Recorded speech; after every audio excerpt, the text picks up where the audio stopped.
समर्थ का शरणाग हो, रंग होरी हो, कभी न हो एकाज राम रंग होरी हो। समर्थ का शरणाग हो, यानी समर्थ की शरण में आओ, तब तुम्हारे घर में सदा खुशी बनी रहेगी या होरी बनी रहेगी। और कभू ना हो अकाज राम रंग होरी हो, कभी अकाज नहीं होगा, कोई आपके घर में दुर्घटना नहीं हो सकती। देखो, कर्म के संस्कार आपका प्रेशर जरूर डालेंगे। जैसे आपने भक्तों के अनुभव सुने, कैसे कैसे जुल्म ढाने चाहे काल उसको संस्कार ने, और परमात्मा ने हट एक तरफ 2 सेकंड में टाल दिए सारे। तो जब तक आप परमात्मा की मर्यादा में रहोगे, कबीर भगवान की में आपको पूरा साथ देगा। यदि आपने मर्यादा भंग कर दी, आपने कोई परमात्मा का नियम तो भंग कर दिया, तो उस समय काल का दाव लग सकता आपके ऊपर। और अन्य भक्त ये सोच रहे होंगे कि ये दीक्षित था, इसके साथ ऐसी घटना क्यों घट गई। तो पुण्यात्मा, इसके साथ साथ आपको बहुत सावधान किया जाता है कि देखो, कुछ भक्त ऐसे होते हैं, दीक्षा ले रखी है, मर्यादा भी तोड़ रखी है, फिर भी सुखी महसूस होते हैं।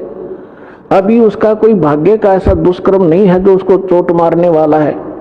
और एक ऐसा भक्त है, दीक्षा ले ली है और नाम तोड़ दिया है, खंड हो गया है, तो उधर से संस्कार ऐसा कमजोर आ गया कि उसकी मृत्यु होनी है, वो मृत्यु होगी। और दीक्षित भी था लेकिन दीक्षा नहीं थी, क्योंकि नाम खंड हो गया।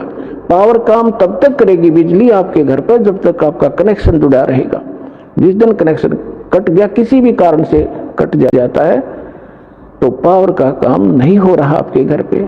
उसके लिए परमात्मा कहते हैं कबीर साहब, जब लग हंसा हमारी आना, काल लगे ना तेरा बाना। कि जब तक ये प्यारी आत्मा मेरी मर्यादा में रहेगी, काल तेरा अटैक नहीं हो सकता। और जब हम मर्यादा तोड़ देंगे तो पुण्यात्मा फिर काल ही काल है सब जगह, पूरा संसार। हम परमात्मा की शरण में आने के बाद ऐसा समझ लो जैसे समुद्री जहाज में बैठ गए और उस जहाज से नीचे उतरे तो डूबेंगे, कहीं उतर लो, किसी साइड से गिर लो नीचे। तो जब तक आप इस परमात्मा की मर्यादा में रहोगे, आपके ऊपर कोई दिक्कत नहीं आएगी। दूसरी बात ये होती है, परमात्मा जो भी आप परमात्मा के लिए लगे हो, कोई दुख में आया है,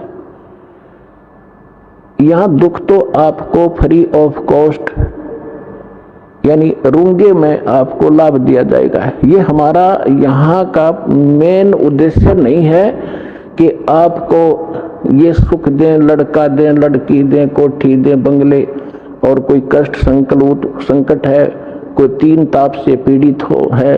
केवल इसी उद्देश्य को लेकर हमने ये यूनिवर्सिटी नहीं खोल रखी, ये हॉस्पिटल नहीं खोल रखा।